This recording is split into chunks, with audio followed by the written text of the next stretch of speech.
ಏನಂತಾರೆ ನೆಕ್ಲೆಸ್?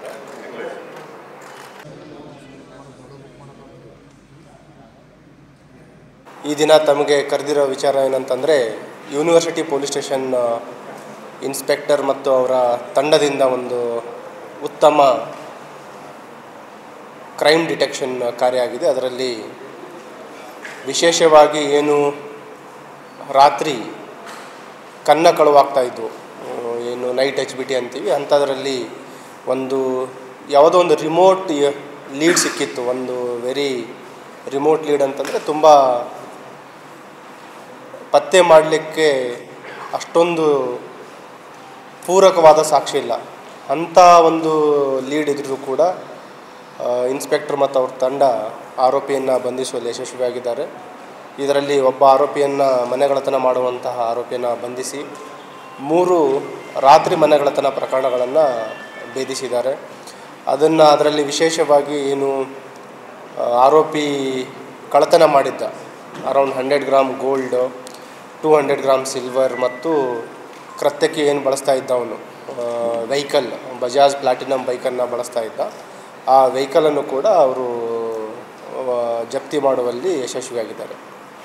ಇದರಲ್ಲಿ ಎಲ್ಲರ ಗಮನಕ್ಕೆ ತರೋದೇನಂತಂದರೆ, ಈ ಮಿನಿಮಮ್ ಸೇಫ್ಟಿ ಫೀಚರ್ಸ್, ಸೆಕ್ಯೂರಿಟಿ ಏನು ಮನೆಗಳ ಸುರಕ್ಷತೆಗಾಗಿ ಏನು ತೆಗೆದುಕೊಳ್ಬೇಕು ಅಂತ ನಾವು ಸುಮಾರು ಸಲ ಹೇಳ್ತಾ ಇದ್ದೀವಿ. CCTV ಕ್ಯಾಮ್ರಾಗಳ ಅಳವಡಿಸ್ಕೊಳ್ಳೋದು, ಬರ್ಗ್ಲರಿ ಅಲಾರ್ಮ್ ಅಳವಡಿಸ್ಕೊಳ್ಳೋದು, ಇನ್ನೂ ಜಾಸ್ತಿ ಅವಕಾಶ ಇದ್ದರೆ ನಿಮಗೆ ಮೋಷನ್ ಡಿಟೆಕ್ಟರ್ ಬಂದಿದೆ. ಈಗ CCTVಗಳಲ್ಲಿಯೂ ಕೂಡ ನಿಮಗೆ ಜಿಯೋ ಫೆನ್ಸಿಂಗ್ ಎಲ್ಲ ಬಂದಿದೆ. ನೀವು ಮೊಬೈಲಲ್ಲಿನೇ ಕೂಡ ನೀವು ಎಲ್ಲೇ ಇದ್ದರೂ IP ಕ್ಯಾಮ್ರಾಸ್ ಇದ್ದಾವೆ. ಮತ್ತು ಜಿಯೋ ಫೆನ್ಸಿಂಗ್ ಅಂತಂದರೆ ಯಾರಾದರೂ ಮೂಮೆಂಟ್ ಆದರೂ ಕೂಡ ಅದ್ರ ಬಗ್ಗೆಯೂ ಕೂಡ ನೀವು ಅಲರ್ಟ್ ಬರುತ್ತೆ ತಮಗೆ. 25,000, 30,000, 50,000ಗೆಲ್ಲ ಬರುತ್ತೆ. ಈ ಪ್ರಕರಣದಲ್ಲಿ ಏನಾಗಿತ್ತು, ಒಂದು ಮನೆಗಳ್ಳತನ ಪ್ರಕರಣದಲ್ಲಿ ಒಂದು ಸಸ್ಪೆಕ್ಟ್ ವೆಹಿಕಲ್ ಹೋಗುತ್ತೆ. ಅದರಲ್ಲಿ ಒಂದು ಡ್ಯಾಮೇಜ್ ನಂಬರ್ ಪ್ಲೇಟ್ ಇರುತ್ತೆ ಮತ್ತು ವೆಹಿಕಲ್ಲಿಗೆ ಏನು ಇಂಡಿಕೇಟರ್ಸ್ ಇರುತ್ತೆ, ಸೈಡ್ ಇಂಡಿಕೇಟರ್ಸ್, ಅದರಲ್ಲಿ ಬೇರೆ ಥರದ ಒಂದು ಯೂನಿಕ್ ಆಗಿರುವಂಥ ಇಂಡಿಕೇಟರ್ಸ್ ಹಾಕಿರ್ತಾರೆ. ಆ ಒಂದು ಕುರುವಿನ ಮೇರೆಗಡೆ ಇದನ್ನು ನಿರಂತರ ಕಾರ್ಯಾಚರಣೆ ಮಾಡಿ ಆರೋಪಿಯನ್ನು ಪತ್ತೆ ಹಚ್ಚುವಲ್ಲಿ ಯಶಸ್ವಿಯಾಗಿದ್ದಾರೆ. ಮತ್ತು ಆರೋಪಿಯನ್ನು ಪತ್ತೆ ಹಚ್ಚಿದಾಗ ಆರೋಪಿ ಹಿನ್ನೆಲೆಯನ್ನು ಪರಿಶೀಲನೆ ಮಾಡಿದಾಗ ಫಸ್ಟ್ ಟೈಮ್ ಅಫೆಂಡರ್, ಅವನು ಇತ್ತೀಚೆಗೆ ಇದೇ ಪ್ರಥಮ ಬಾರಿಗೆ ಪೊಲೀಸ್ ಬಲೆಗೆ ಬಿದ್ದಿರುವಂಥದ್ದು. ಮತ್ತು ಅವನ ಮನೆಗಳ್ಳತನ ಮಾಡಲಿಕ್ಕೆ ಯಾಕೆ ಈ ವೃತ್ತಿಗೆ ಇಳಿದಿದ್ದು ಅಂತ ಕೇಳಿದಾಗ, ಬೇಸಿಕಲಿ ಮನೆಯ ಒಂದು ಫೈನಾನ್ಷಿಯಲ್ ಪ್ರೆಷರ್ ಮತ್ತು ಅದ್ರ ಜೊತೆಗೆ ಏನು ಸಾಲದ ಬಾಧೆ ಇತ್ತು, ಆ ಸಾಲ ತೀರಿಸಲಿಕ್ಕೆ ಮತ್ತು ಮನೆಗೇನು ಹಣದ ಒಂದು ಅವಶ್ಯಕತೆ ಇದೆ, ಆ ಒಂದು ಒತ್ತಡಕ್ಕೆ ಮಣಿದು ಇದಕ್ಕೆ ಕೈ ಹಾಕಿದ್ದೀನಿ ಅಂತ ಹೇಳ್ತಾ ಇದ್ದಾನೆ. ಮತ್ತು ಈ ಒಂದು ಮೋಡಸ್ ಆಪರೆಂಡಿ ಯಾವ ರೀತಿ ಮನೆಗಳನ್ನು ಐಡೆಂಟಿಫೈ ಮಾಡ್ತಾಯಿದ್ದ ಅಂದರೆ, ಬೆಳಗಿನ ಜಾವ ಡೇ ಟೈಮಲ್ಲಿ ಎಲ್ಲ ಕಡೆ ಹೋಗಿ ರೆಕ್ಕಿ ಮಾಡ್ತಾಯಿದ್ದ ಮತ್ತು ನಗರದ ಕೆಲವೇ ಏರಿಯಾಗಳಲ್ಲಿ ಇವನು ಆಪ್ರೇಷನ್ ಮಾಡ್ತಾಯಿದ್ದ. ಎಸ್ಪೆಷಲಿ ಏನು ನಮ್ಮದು ಮಾಲ್ಗತ್ತಿ ಕ್ರಾಸು, ಫಿರ್ದೋಸ್ ಕಾಲನಿ ಮತ್ತು ಏನು ಈ ಹಾಗರ್ಗ ರೋಡ್ ಇದೆ, ಆ ಏರಿಯಾದಲ್ಲಿ ಮಾತ್ರ ಹೆಚ್ಚಿನದಾಗಿ ಇವನು ಆಪ್ರೇಷನ್ ಮಾಡ್ತಾಯಿದ್ದ. ಅಲ್ಲಿ ಇವನು ವಾಸ್ತವ್ಯ ಮಾಡುವಂಥದ್ದು ಮತ್ತು ಏನು ಅಪರಾಧ ಮಾಡ್ತಾಯಿದ್ದ ಆ ಏರಿಯಾಗಳಿಗೆ ಹತ್ತಿರ ಇರುವಂಥದ್ದು.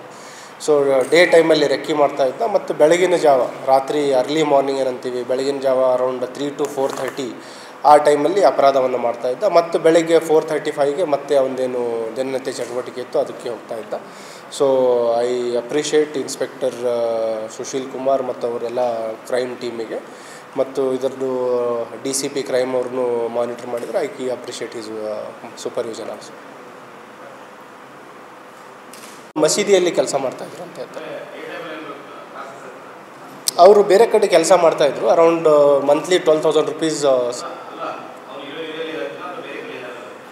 ಏರಿಯಾದಲ್ಲಿ ರೋಜಾ ಲಿಮಿಟ್ಸಲ್ಲಿ ವಾಸ ಮಾಡ್ತಾಯಿದ್ದ. ನಮ್ಮದು ಸರಫ್ ಬಾಜಾರ್ ರೋಜಾ ಲಿಮಿಟ್ಸ್ ಏನು ಬಾರ್ಡ್ರ್ ಇದೆ ಅಲ್ಲಿ ವಾಸ ಮಾಡ್ತಾಯಿದ್ದ. ಈಗ ನಮಗೆ ರಿಪೋರ್ಟ್ ಆಗಿದ್ದ ಪ್ರಕರಣಗಳ ಪ್ರಕಾರ 3 ಆಗಿದ್ದಾವೆ. 3 ಪ್ರಕರಣಗಳು ಪತ್ತೆ ಆಗಿದೆ. ಅದರಲ್ಲಿ 2 ಹೀನಸ್ ಅಫೆನ್ಸಸ್ ಇದೆ. ನಮ್ಮದೇನು ಹೆಚ್ಚಿನದು ಅಮೌಂಟ್ ಹೋಗಿರುತ್ತೆ ಅಂಥವು 2 ಪ್ರಕರಣ ಇದೆ, ಇನ್ನೊಂದು ನಾನ್ ಹೀನಸ್ ಕೇಸ್ ಇದೆ. ಟೋಟಲ್ 3 ಪ್ರಕರಣಗಳು ಪತ್ತೆ ಆಗಿದ್ದಾವೆ. ಈಗ ನಾವು ಅವನ ಮೂಮೆಂಟ್ಸ್ಗಳ ಬಗ್ಗೆ ಸ್ಟಡಿ ಮಾಡಿದಾಗ ಮತ್ತು ಏನು ಅಪರಾಧಗಳು ವರದಿಯಾಗಿದೆ ಅದರಲ್ಲಿ ಇನ್ನೂ ರೋಲ್ ಕಂಡಿಲ್ಲ. ಬಟ್ ಆದರೂ ಕೂಡ ಹೆಚ್ಚಿನ ತನಿಖೆ ಮಾಡ್ತಾಯಿದ್ವಿ. ಅವನು ಹೇಳಿದ ಪ್ರಕಾರ 7-8 ಮಂತ್ಸಿಂದ ಸ್ಟಾರ್ಟ್ ಮಾಡಿದ್ದಾನೆ. ಫಸ್ಟ್ ಅಪರಾಧ ಮಾಡಿದ್ದು ಏಪ್ರಿಲಲ್ಲಿ ಬಟ್ ಇತ್ತೀಚೆಗೆ ಏನಾಗಿದೆ, ಅವನು ಗ್ರೀಡ್ ಜಾಸ್ತಿಯಾಗಿ ಈಗ ಅಕ್ಟೋಬರ್ ತಿಂಗಳಲ್ಲಿನೇ 2 ಅಪರಾಧ ಮಾಡ್ದ. ಆವಾಗಲೇ ನಮ್ಮ ಅಧಿಕಾರಿಗಳಿಗೆ ಲೀಡ್ ಸಿಕ್ಕಿರುವಂಥದ್ದು. ಆ ಲೀಡ್ ಬೆನ್ನತ್ತಿ ಅವನನ್ನು ಬಂಧಿಸುವಲ್ಲಿ ಯಶಸ್ವಿಯಾಗಿದ್ದಾರೆ. ಹೌದು, ಯೂನಿವರ್ಸಿಟಿ ಲಿಮಿಟ್ಸ್. ಅದನ್ನೇ ಹೇಳಿದೆ, ನಮ್ಮ ಏನು ರೋಜಾಲಿಂದ ಹಾಗರ್ಗ, ಮಾಲ್ಗತ್ತಿ ಕ್ರಾಸು, ಫಿರ್ದೋಸ್ ಕಾಲನಿ ಆ ಏನು ಏರಿಯಾ ಇದೆ ಅಲ್ಲಿ ಅವನು ಅಪರಾಧ ಮಾಡ್ತಾ ಇರೋವಂಥದ್ದು. ಇಲ್ಲ, ಏನು ಹೇಳ್ರಿ? ಇಲ್ಲೇ ನಗರನೇ.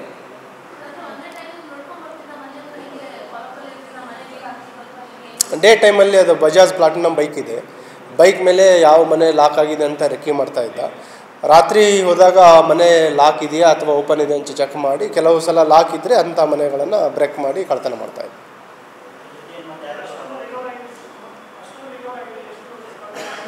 ಮೆಜಾರಿಟಿ ಅಮೌಂಟ್ ರಿಕವರಿ ಆಗಿದೆ ಸ್ಟೋಲನ್. ಯಾಕಂದರೆ ಕೆಲವು ಕ್ಯಾಶು, ಕೆಲವು ಖರ್ಚು ಮಾಡಿದ್ದಾನೆ.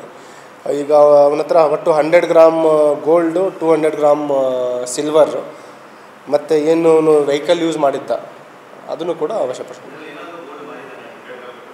ಕೆಲವು ಮಾಡಿದ್ದು ಅದನ್ನು ರಿಕವರಿ ಮಾಡಿದ್ದಾರೆ.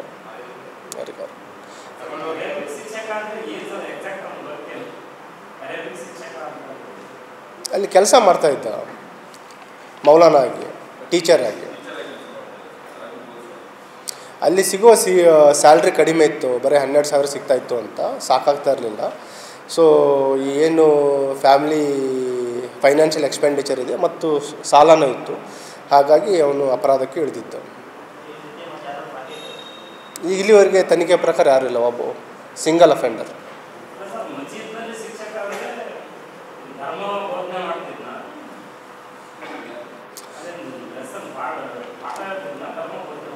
ಟೀಚರ್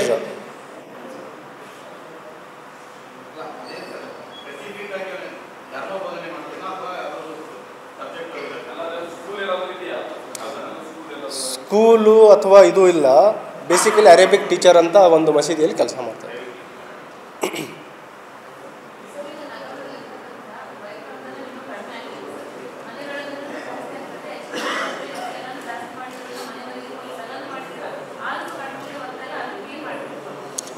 ಅದು ಏನು ತಾವೀಗ ಹೇಳ್ತಾ ಇದ್ದೀರಿ, ಕಂಟ್ರೋಲಿಗೆ ಬರ್ತಾ ಇಲ್ಲ ಅಂತಂದರೆ ಇಟ್ ವಿಲ್ ಬಿ ಎಕ್ಸಾಗರೇಟೆಡ್ ವರ್ಷನ್ ಆಗುತ್ತೆ.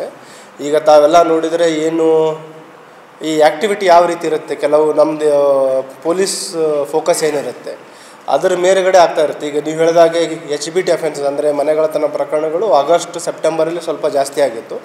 ಈಗ ಅಕ್ಟೋಬರ್ ನವೆಂಬರ್ ಈ present it is under control ಅಂತಂದರೆ ವಿ ಹ್ಯಾವ್ ಎನ್ಶೂರ್ಡ್ ದಟ್ ಏನು ನಮ್ಮದು ಪೊಲೀಸ್ ಪ್ರೆಸೆನ್ಸ್ ಇದೆ, ನೈಟ್ ಪ್ಯಾಟ್ರೋಲಿಂಗ್ ಇದೆ, it is more visible. So ಹಾಗಾಗಿ ಈಗ ಕಡಿಮೆ ಆಗಿದೆ. ಒಂದು ಪ್ರಿವೆಂಟಿವ್ ಮತ್ತು ಡಿಟೆಕ್ಷನ್ ಎರಡಕ್ಕೂ ಒತ್ತು ಕೊಡ್ತಾ ಇದ್ದೀವಿ. ಈಗ ಅದನ್ನೇ ಹೇಳಿದೆ, ಈಗ ರೀಸೆಂಟಾಗಿ ಆಗಿದ್ದೇನು ಅಪರಾಧ ಆಗಿತ್ತು, ಈಗ ಯೂನಿವರ್ಸಿಟಿ ಅವರು ಪತ್ತೆ ಮಾಡಿದ್ದಾರೆ. ಅದೇ ರೀತಿ ಕೆಲವು ಬೇರೆ ಟೀಮ್ಸ್ಗಳು ಕೂಡ ಡಿಟೆಕ್ಷನ್ ವರ್ಕ್ ಮೇಲೆ ಫೋಕಸ್ ಮಾಡ್ತಾ ಇದ್ದಾರೆ. ಇನ್ನೊಂದು ಏನೋ ವಿನಂತಿ ಅಂತಂದರೆ ತಮ್ಮೆಲ್ಲರ ಮುಖಾಂತರ ಮಿನಿಮಮ್ ಪ್ರಿಕಾಷನ್ಸ್ ಸಾರ್ವಜನಿಕರು ತೆಗೆದುಕೊಳ್ಬೇಕು. ಈಗ ನಾವು ಪದೇ ಹೇಳ್ತಾ ಇದ್ವಿ CCTV ಕ್ಯಾಮ್ರಾ ಹಾಕೊಳ್ಳೋಂಥದ್ದು. ಈಗ ಯೂಶಲಿ ಡಿಟೆಕ್ಷನ್ ಪರ್ಸೆಂಟೇಜ್ ಇರೋದು ಅರೌಂಡ್ 50% ಇರುತ್ತೆ ನಮ್ಮದು. ಈಗ ಅರೌಂಡ್ 100 ಅಪರಾಧಗಳಾದರೆ police detection will be around 50 to 60%. ಅದು ಯಾವ ರೀತಿ ಆಗುತ್ತೆ ಅಂದರೆ ನಮಗೆ ಚಾನ್ಸ್ ಪ್ರಿಂಟ್, ಸೈಂಟಿಫಿಕ್ ಎವಿಡೆನ್ಸ್ ಬೇಕಾಗುತ್ತೆ, ಮತ್ತು CCTVಯಲ್ಲಿರುವಂಥ ಲೀಡ್ಗಳು, ಡಾಗ್ ಸ್ಕ್ವಾಡ್ ಕೊಡುವಂಥ ಲೀಡ್ಸ್ಗಳು, ಇವು ಸೈಂಟಿಫಿಕ್ ಎವಿಡೆನ್ಸ್ಗಳ ಮೇಲೆ ನಮ್ಮ ಪತ್ತೆ ಕಾರ್ಯ ಅವಲಂಬಿತವಾಗಿದೆ. ಅದ್ರ ಜೊತೆಗೆ ಮೊದಲಿನ ಥರ ಏನು ಕನ್ವೆನ್ಷನಲ್ ಇತ್ತು, ಸಸ್ಪೆಕ್ಟ್ಸ್ಗಳಿಗೆ ಕರ್ಕೊಂಡು ಬರುವಂಥದ್ದು, ಅವರಿಗೆ ಇಲ್ಲಿಂದ ಬಾಯಿ ಬಿಡಿಸುವಂಥದ್ದು, ಅಂಥದ್ದು ಈಗೆಲ್ಲ ಕಡೆ ತಮಗೆ ಗೊತ್ತಿದೆ. Police accountability is also more. ಪ್ರತಿ ಸ್ಟೇಷನ್ಗಳಲ್ಲಿಯೂ ಈಗ CCTV ಕ್ಯಾಮ್ರಾ ಇದೆ. ಲಾಕಪ್ಪಲ್ಲಿ ಯಾರಿದ್ದಾರೆ ಅನ್ನೋದು ಗೊತ್ತಾಗುತ್ತೆ. ಏನು ಹೇಳಿ, ಆವಾಗಲೇ ಹೇಳಿದೆ ನಾನು, ಇವನೇನು ಕೃತ್ಯಕ್ಕೆ ಬಳಸ್ತಾ ಇದ್ದ ಅಪರಾಧ ಮಾಡಲಿಕ್ಕೆ ಮತ್ತು ರೆಕ್ಕಿ ಮಾಡಲಿಕ್ಕೆ ಒಂದು ಬಜಾಜ್ ಪ್ಲಾಟಿನಮ್ ಅಂತ ಬೈಕ್ ಇದೆ. CCTV ಕ್ಯಾಮ್ರಲಿಂದನೇ ಗೊತ್ತಾಗಿರೋದು, ಒಂದರಲ್ಲಿ ಸಿಕ್ಕಿರೋವಂಥದ್ದು. ಅದ್ರ ಮೇಲೆ ಇವನು ಕ್ವಶನ್ ಮಾಡಿ ಅವನ ಮೂವ್ಮೆಂಟ್ ಎಲ್ಲೆಲ್ಲಾಗಿದೆ ಮತ್ತು ಅವನು ಯಾವ ಏರಿಯಾದಲ್ಲಿ ಅಪರಾಧ ಮಾಡಿದನಂತ ತೋರಿಸಿ ಎಲ್ಲ ಇನ್ವೆಸ್ಟಿಗೇಷನ್ ಮಾಡಿದಾಗ ಈ 3 ಪ್ರಕರಣಗಳು ಪತ್ತೆ ಆಗಿರೋದು.